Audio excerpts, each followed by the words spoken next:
प्रेमाराम की एक पत्नी थी जो बहुत बोलती थी और वह उसके ज्यादा बोलने से बहुत परेशान था। हरीश को पता चला कि जंगल में एक महात्मा आए हुए हैं। वह अपनी पत्नी को उनके पास लेकर जाता है और कहता है कि मुनिवर, कृपा करके आप इसे समझाइए। यह बहुत बोलती है।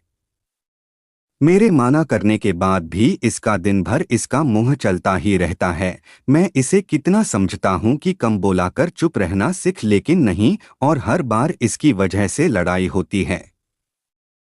महात्मा मुस्कुराए और बोले, मैं तुम्हें इस बात को एक कहानी की मदद से समझता हूं। मेरा गुरु का एक शिष्य था जो बहुत बोलता था।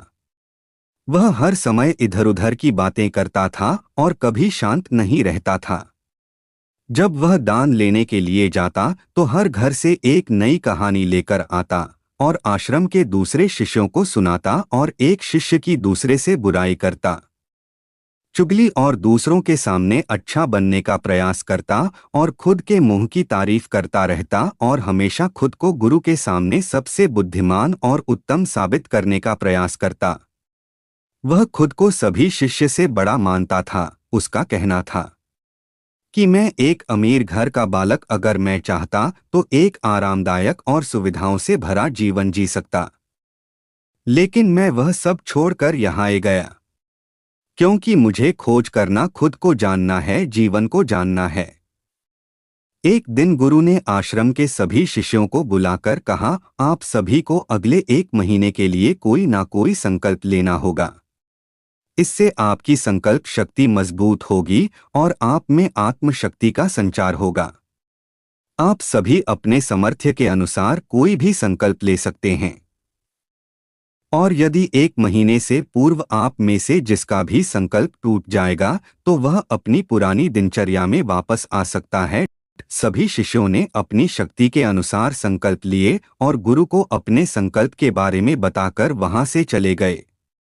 लेकिन वह शिष्य जो खुद सबसे अलग दिखाना चाहता था, वह सीधे गुरु की कुटिया में पहुंच गया और बोला, मैं कोई छोटा मोटा संकल्प नहीं लेना चाहता, बल्कि खुद की ही जैसे एक और महान संकल्प लेना चाहता हूं। कृपया आप ही बताएं मुझे क्या संकल्प लेना चाहिए। उसकी यह बात सुनकर गुरु मुस्कुराए बोले, क्या तुम मेरे द्वारा दिए संकल्प को पूरा कर पाओगे? क्या तुम्हारे लिए उसे पूरा करना संभव होगा? शायद नहीं। वह तुम्हारे लिए संभव नहीं। तुम उसे पूरा नहीं कर पाओगे। इसीलिए तुम खुद ही कोई संकल्प ढूंढो। शिष्य ने कहा, आप जो भी संकल्प मुझे देंगे मैं जरूर उसे पूरा करूंगा। गुरु ने कहा, ठीक है, तो तुम अगले 1 महीने तक चुप रहो, मुंह से एक भी शब्द भी नहीं निकालोगे। यही है तुम्हारा संकल्प। शिष्य ने कहा, गुरुदेव, यह भी कोई संकल्प है? यह तो बहुत ही आसान है। आप कोई संकल्प दीजिए जो मेरी योग्यता के बराबर हो। गुरु ने कहा, पहले तो तुम इस संकल्प को तो पूरा करके दिखाओ। शिष्य ने गुरु की बात मान ली और वह उसी समय चुप हो गया और पलटकर कुटिया से बाहर चला गया। उसे चुप रहना बहुत आसान लग रहा था। उसने एक दिन तो जैसे तैसे चुप रहकर काट लिया, लेकिन दूसरे दिन से उसके मन में ना बोलने का बोझ बढ़ाने लगा, और तीसरे दिन उसे भारीपन महसूस होने लगा, और चौथे दिन उसके अंदर एक अजीब सी बेचैनी होने लगी, क्योंकि आसपास आश्रम के सभी शिष्य एक दूसरे से बातें कर रहे थे। वह भी अपना पक्ष उनके सामने रखना चाहता था, हूं कि बोलती बंद कर देना चाहता था, लेकिन उसका संकल्प उसके आगे आ रहा था, इसीलिए वह पूरे दिन सिर्फ और आंखें बनाता। इसी तरीके से कुछ दिन और बीते और वह शिष्य बीमार पड़ गया। उसका सर फटा जा रहा। उसका खाने पीने तक मन नहीं करता था। वह सिर्फ बोलना चाहता था। वह गुरु के पास गया और उनके सामने बैठकर लिखकर उन्हें बताया, गुरुदेव, मैं बोलना चाहता हूं। बिना बोले मुझे सांस नहीं आ रही है। मेरा दम घुटता जा रहा है। मैं अंदर ही अंदर पागल हुआ जा रहा हूं। मैं क्या करूं? संकल्प तोड़ दूं क्या? यह पढ़कर गुरु मुस्कुराए और बोले, मैं संकल्प के लिए नहीं होते, लेकिन जो अपने संकल्प को पूरा कर लेता है वह अपनी आंतरिक शक्ति को बढ़ाता है, और जो अपनी आंतरिक शक्ति को बढ़ा लेता है वह समाज और जागृति की राह पर आगे बढ़ जाता है। संकल्प का लेना भी तुम्हारे हाथ में था और इसे तोड़ना भी तुम्हारे हाथ में है। तुम्हारे बहुत से भाई अपने संकल्प को तोड़कर अपनी पुरानी दिनचर्या पर वापस आ चुके हैं। अगर तुमसे नहीं हो पा रहा तो तुम भी संकल्प तोड़कर अपनी पुरानी दिनचर्या पर वापस जा सकते हो, लेकिन याद रहे अगर आज तुम इस छोटे से संकल्प को नहीं संभाल पा रहे तो तुम अपनी बाकी की पूरी जिंदगी को कैसे संभाल सकोगे। बाकी फैसला पूरी तरह से तुम्हारे हाथों में है। गुरु की यह बात उसे शिष्य के दिल में चोट कर गए। वो बिना कुछ बोले वहां से वापस चला गया और खुद को अपनी कुटिया में बंद कर वह केवल अपने जरूरी कामों के लिए ही कुटिया से बाहर निकलता। बाकी सारे समय कुटिया के अंदर ही बैठा रहा। 15 दिन बीत चुके और आश्रम के लगभग सभी शिष्यों का संकल्प अब तक टूट चुका था, लेकिन उसका संकल्प अभी भी जारी था।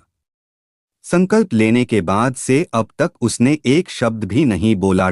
सारा आश्रम हैरान था कि इतना बोलने वाला इंसान चुप कैसे हो। 15 दिन बीतने के बाद वह दोबारा अपने गुरु के पास गया और लिखकर बताया, हे गुरुदेव, मैं बाहर से तो चुप हूं लेकिन मेरे भीतर बहुत सी आवाज हैं, बहुत सी चीख पुकार और शिकायतें हैं। अंदर ही अंदर बात करता रहता हूं।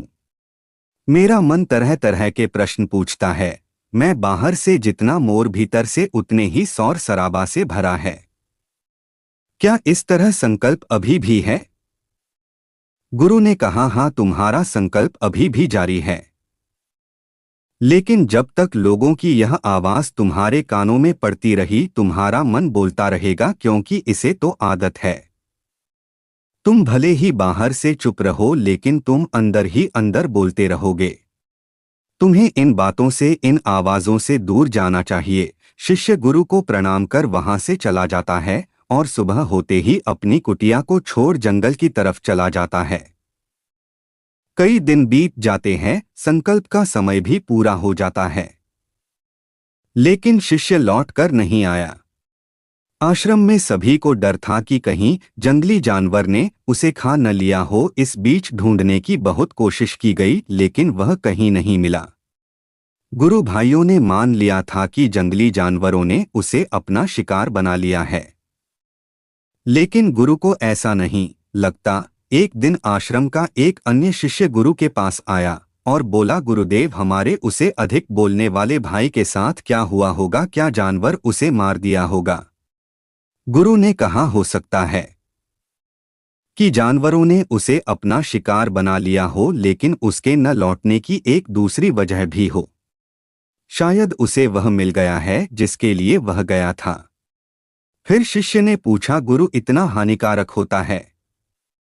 गुरु ने बोला, कहा, इंसान के जीवन के बहुत सारे दुखों में से एक दुख भी कि वह कभी चुप नहीं रह सकता, हमेशा कुछ ना कुछ बोलना ही रहता है। सिर्फ हमारे बोलने के कारण हमारे आधे से ज्यादा दुख पैदा होते हैं।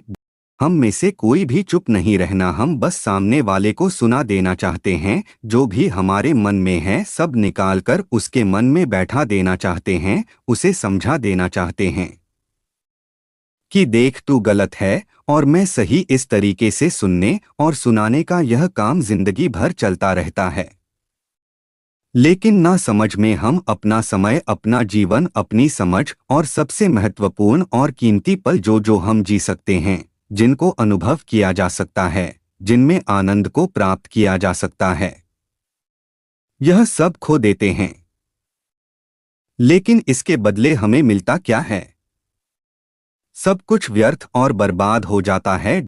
शिष्य ने पूछा, तो फिर इसका समाधान क्या है? गुरु ने कहा, पूरी जागरूकता के साथ अपने विचारों को देखना यही एकमात्र तरीका है। सारी मानसिक समस्याओं का वर्तमान में रहकर चिंतन करना, पूरी जागरूकता के साथ अपना काम करना, जिंदगी में चमत्कारिक बदलाव ला देता है। उसके बाद वह शिष्य गुरु से अपने प्रश्नों का उत्तर पाकर उनको प्रणाम करके वहां से चला गया। 3 महीने का समय बीत चुका था लेकिन उसकी कोई खबर नहीं। अब तक तो सभी गुरु भाइयों ने भी उसके वापस लौटने की उम्मीद छोड़ी, लेकिन एक दिन वह आश्रम लौट आता है। लेकिन अब यहां से गया था। वह कुछ और ही बनकर वापस आया था।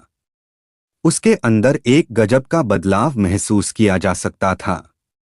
उसके चेहरे पर एक गजब का ठहराव और आंखों में बनी शांति थी। आश्रम में आते ही सभी गुरु भाइयों ने उसे चारों तरफ से घेर लिया और बातें करने लग गए। वह भी अपने गुरु भाइयों से बातें करने लगा। उससे बात करने वाले सभी ने यह अनुभव किया कि अब वह पहले जैसा उतावला और बातूनी नहीं रह गया था। उसके मुंह से एक एक शब्द बहुत ही सुलझे हुए और मधुरता के साथ निकल रहे थे। थोड़ी देर तक गुरु भाइयों से बात करने के बाद वह सीधा गुरु की तरफ चला गया। उसने गुरु के चरण छुए और कहा, गुरुदेव, क्या मैं अब भी मौन हूं? क्या अब भी मेरा संकल्प जारी है? गुरु ने कुछ देर तक शिष्य की आंखों में बड़े ध्यान से देखा और कहा, हाँ, तुम अब भी मौन हो। तुम्हारे मुंह से एक भी शब्द निकाल नहीं रहा और तुम्हारा संकल्प अभी भी जारी है। शिष्य ने कहा, गुरुदेव, जब मैं आश्रम से गया तो मैं मुंह से तो चुप था, लेकिन मेरे अंदर बहुत सी आवाजें थी। मन में बहुत से प्रश्न थे और वह बंद नहीं हो रहे थे। तो मैं जंगल में चला गया इस उम्मीद से कि वहां मुझे शांति मिलेगी और मेरे मन की बक बक कम हो जाएगी। लेकिन मैं जितना एकांत में जाता गया, मेरे अंदर की आवाज उतनी ही तेज होती गई। मेरे भीतर की पुरानी से पुरानी आवाज मुझे सुनाई देने लगी। तब जाकर मैंने महसूस किया कि मैं कितना गलत कर रहा था। जब मैं अपने परिवार वालों, दोस्तों को और गुरु भाइयों को बुरा भला कहता था, तो उस समय मुझे लगता था कि मैं सही कह रहा हूं। जब मैं गुरु भाइयों की एक दूसरे से चुगली करता था और उनका मजाक बना था, तब भी मुझे यही लगता था कि मैं उनसे बेहतर हूं और मैं सही कर रहा हूं। लेकिन उस दिन मैंने पहले बार महसूस किया कि मैं कितना गलत बोलता था।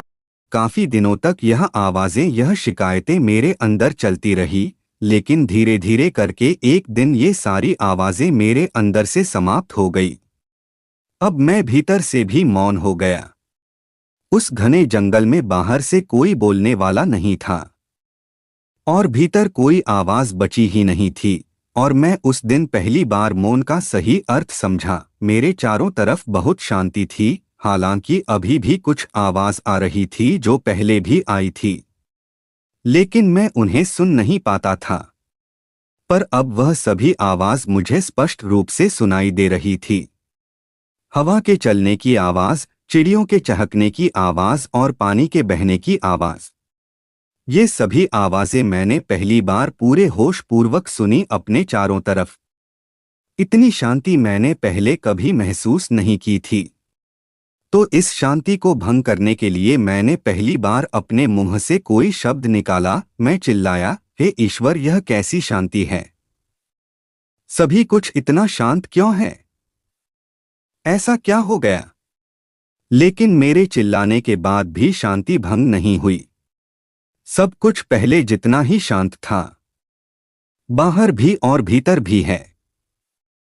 गुरुदेव, मैंने अपने गुरु भाइयों से बात की, मैंने आपसे बात की। मैं बोल रहा हूं, मैं चल रहा हूं, मैं सब कुछ देख रहा हूं, लेकिन मैं अपने भीतर एकदम एकांत में हूं। तब भी भीतर से अकेला एकांत में होता हूं। जब मैं खुद में भी शोर करना चाहता हूं, तब भी एकांत में ही होता हूं। अब सब दिखाई पड़ने लगा है, सब सुनाई पड़ने लगा है। गुरु ने कहा, जब तक हम बाहर की तरफ बोलते रहेंगे भीतर अशांति ही रहेगी, लेकिन जिस दिन हम भीतर की तरफ मुड़ जाएंगे तब हमारे मुंह से कुछ भी निकलेगा, हम शांत ही रहेंगे।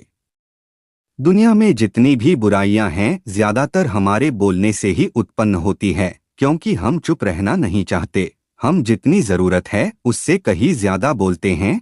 हम सामने वाले को सुनना नहीं चाहते, बल्कि उसकी बोलती बंद कर देना चाहते हैं। उसे समझा देना चाहते हैं कि मैं कौन हूँ, मैं क्या कर सकता हूँ, और यही हमारी जिंदगी का मकसद बनकर रह जाता है। हम ऊर्जा व्यर्थ के बोलने में बर्बाद होती है। ऐसे ही समाज में लोगों का जीवन दुखों से भर जाता है, जो हमेशा एक दूसरे को सुनाने में लगे रहते हैं, कभी एक दूसरे को सुनना नहीं चाहते, समझना नहीं चाहते, और चुप रहना तो उन्होंने कभी सीखा ही नहीं, क्योंकि चुप रहना उन्हें छोटा महसूस करवाता है। दुनिया की सभी लड़ाई का कारण हमारा बोलना ही है, इसलिए हम सिर्फ उतना ही बोलना चाहिए जितना जरूरी हो, क्योंकि व्यर्थ का बोलना ऊर्जा को नष्ट करना है, और यह बोलना ही हमें कभी अपने भीतर की ओर लौटने नहीं देता, क्योंकि यह हमें बाहर की ओर खींच कर रखता है, और बाहर है ही क्या इस संसार के अलावा। लेकिन अगर अपने भीतर के संसार की ओर मोड़ना है, तो इस मुंह को बंद ही रखना चाहिए। इसीलिए जितने भी बुद्ध हुए, आत्मज्ञानी हुए, वह सभी एकांत की ओर भागे, ताकि उन्हें ज्यादा ना बोलना पड़े, ज्यादा सुनना न पड़े, वह एकांत में रहे और शांत रहे, इसीलिए आसानी से भीतर की यात्रा कर पाए। लेकिन अगर कोई चाहे तो इस संसार में रहकर भी एकांत में रह सकता है, शांत रह सकता है, लेकिन इसके लिए उन्हें अपनी ऊर्जा बचानी होगी। वह अब तक अपने व्यर्थ के शब्दों में बर्बाद कर रहे थे। दोस्तों, इस कहानी की सीख यही है कि व्यर्थ का बोलना ऊर्जा को नष्ट करना है।